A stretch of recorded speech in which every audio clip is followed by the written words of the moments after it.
hapon matutunghayan natin ang kwento ng isang arnesador at kung paano niya nagagamit ang kanyang sport sa kanyang trabaho. Kilalanin natin siya dito sa Live Better. Lumaki sa bayan ng Magsaysay sa probinsya ng Mindoro Occidental, si Rodem Roldan, isang masipag at aktibong arnesador. Sa murang edad, pinasok niya ang arnis, isang tradisyonal na martial art ng Pilipinas. Kilala si Rodem sa kanyang dedikasyon at kasanayan sa sining ng arnis, na naging isang malaking bahagi ng kanyang pang-araw-araw na buhay. Nagsimula po ako ng arnis ng 1991, 11 years old po ako.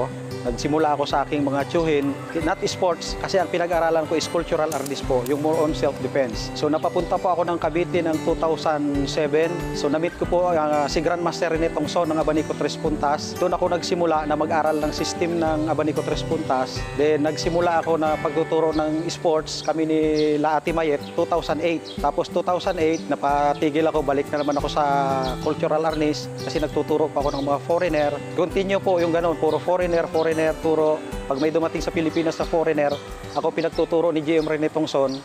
Sa dinami-dami ng martial arts na kanyang sinubukan, sa arnis siya pinaka-naakit. Marami pong martial arts na pinag-aralan ko. Nag-aral po ako ng karate, nag-aral po ako ng judo, nag-taekwondo din kami, saglit nga lang. Kasi sabi ko, ba't pa ako mag-aaral ng foreign martial arts? Meron naman tayo. Yung hinahanap natin sa labas, nandito mismo sa atin. At saka ang kagandahan po ng Filipino martial arts, nandun po lahat siya.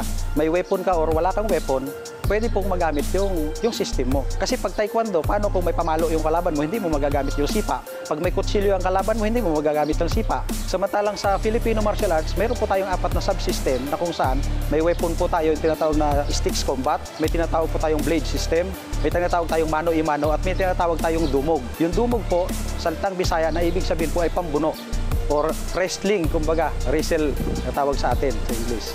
Ano nga ba ang arnis? Kasi po, akala na kasi ng iba, i-clarify ko lang po, akala kasi nila pag arnis is pamalo. Wrong po. Arnis po is a generic name for Filipino martial arts. Kasi marami pong pangalan ng arnis. Mayroon pong itinatawag na pag Cebuano, tawag na eskrima. Tawag ng iba po ay kali. Lalo sa Amerika, tawag nila kali. Ang arnis po is generic name na ibig sabihin po ay pananandata, na hindi naman ibig sabihin ng salitang pananandata, lagi ka may pamalo. Kasi, halimbawa, mayroon kang pamalo, na-interpret siya sa empty-hand o tinatawag nating mano-imano, na kumbaga sa, ang katumbas nun sa Japan is parang karate. Kaya lang may sarili tayong pamamaraan paano mo siya gawin or galawin. Mayroon din po tayong sipa. Paano nga ba nakatulong ang ating pambansang sport sa kanyang buhay? Unang-una, pagkakaya ko po ako, siyempre ang main reason po, unang-una siyempre, isa sa source of income ko talaga. Kasi bakit? Pag nagtuturo po ako ng foreigner, ang isang foreigner po, $100 po yon per head. Ay, kumbaga malaking bagay na po yung ganong value sa amin. Pangalawa, sa sa physical, siyempre kaya hindi man ako nag-gym, hindi ako nagbubuhat. Pero ang katawan ko, para ako nag-gym. At saka emotionally, siyempre, minsan may mga pinagdadaanan tayo sa buhay. Pero pag nagtuturo ka at nakakapag-interact ka sa ibang tao, nakakalimutan yung problema, balik ka na naman sa normal, parang ganun po. Dahil sa arnis, nagamit niya ito sa kanyang trabaho bilang bodyguard ng isang politiko. Ang mga teknik at diskarte ng sport na ito ay naging mahalagang bahagi ng kanyang pagiging epektibong tagapagbantay at kakayahang magprotekta mula sa panganib. Nagamit ko po kasi panahon ng eleksyon, bawal po baril. Pagka gano'n, sasabihin, si Hunter, tabi sa akin. At kasi siyempre walang baril, doon ako nagagamit po. Kaya nagamit ko po yung aking skill as martial artist po. Pati na rin sa ibang bansa ay lalong nakikilala at patuloy na sumisikat ang arnis. Sa katunayan, ito ay ginagamit na rin sa mga pelikula upang maipakita ang mga makatotohanang eksena pagdating sa labanan at self-defense. Ito ay isa sa mga dahilan kung kaya't madalas itong pinipili ng mga choreographer para sa mga fight scenes. Mas epektibo po ang arnis kasi kung napapansin nyo, lalo sa mga Hollywood movie, ang ginagamit po ngayon ay mga Filipino martial arts. Ang isa pong halimbawa niya, kung napanood nyo yung The Bourne Identity, The Bourne Legacy, kay Matt Damon, yung Hitman 44, The Hunted, yung kay Benicio del Toro at saka Tommy Lee Jones, at marami pa pong iba. Ang ginagamit po nila ay Filipino martial arts kasi nakita nila yung effectivity po. Ang kanyang mga pagsasanay ay hindi lamang nakatuon sa pisikal na aspeto ng arnis, kundi pati na rin sa pagpapalaganap ng kulturang Pilipino at halaga ng tradisyon.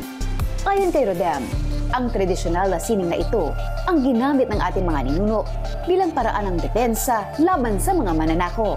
Ang pinag-uusapan po dyan is Filipino martial arts. So, subukan po ninyo ang Filipino martial arts kasi tinanggap nga natin yung foreign martial arts. Bakit yung sariling atin, hindi po natin tanggapin at i-promote po. Sa totoo lang, ang system po natin ng Filipino martial arts, 2 beses na po natin nagamit sa gera.